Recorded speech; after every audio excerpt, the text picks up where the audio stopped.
So last question before we go to the break was around Epic. And can you share, your thoughts on the upcoming implementation and how you think the clinical staff will be impacted by this? Well, it's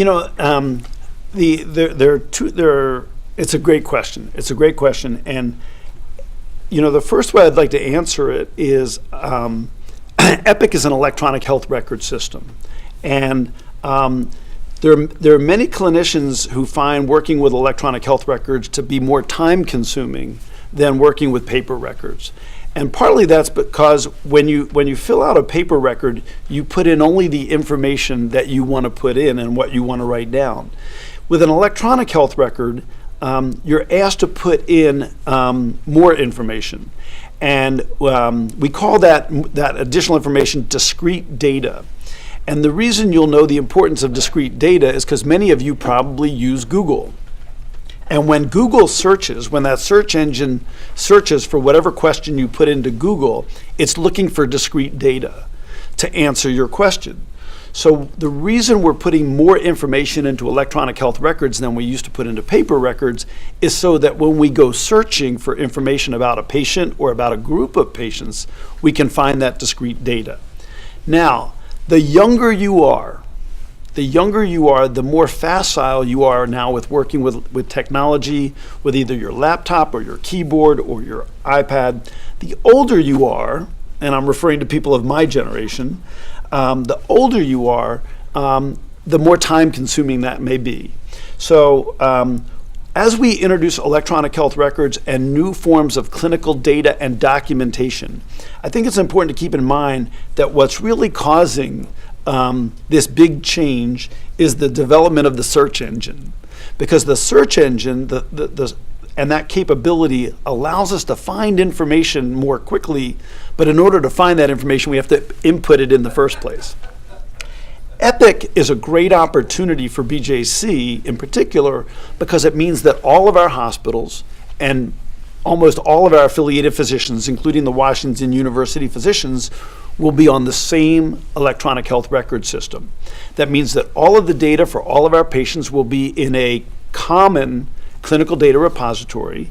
It'll be very secure and very private and very protected because now we're protecting all that data in a common place. And the search engine that is associated with that, the search engine will also be similar now for all of our doctors and all of our clinicians. The transition period that's going to occur between now and the end of 2019, the transition period will bring about a lot of change and new ways of doing things. And it will feel a little bit uncomfortable while we go through that change. But as we move beyond 2019 and as we get more comfortable with electronic medical records and with the technology, and as we get better at inputting data and finding new and better ways to input data, I think we'll find that we provide a much better service to our patients and their families. I can give you one personal example before we go to break. Sure.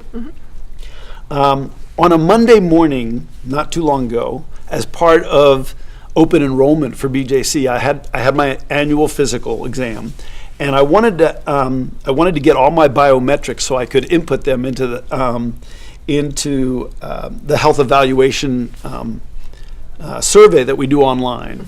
And I had my blood drawn at 8 in the morning. At 4:30 in the afternoon, I got an email from my BJC letting me know that my blood results were available at my BJC.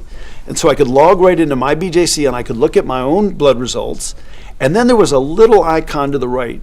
And when I clicked on it, for example, it gave me the last 6 values of that same test. So for example, my blood sugar, I'm disclosing my blood sugar, was under 100, and I was grateful for that. It was at 99, barely under 100. But when I clicked on that icon to the right, I saw my blood sugar test results for the last 6 times I've been tested. So I knew whether I was making progress or whether my test result had gotten worse. If my test results were all fine, my doctor didn't need to call me and I didn't need to call him. But if any of my test results had been out of the normal range, instead of waiting for him to call while I was anxious about that, I could call his office right away. And so there's an example of where we've been using technology to communicate information to a patient that actually improves efficiency because it eliminated the calls to and from my doctor. And it also eliminated my anxiety because I got my test results back the very same day that my blood was drawn. So, so there are a lot of advantages to electronic medical records and electronic technology. We just have to figure out the best ways to use it to serve our patients.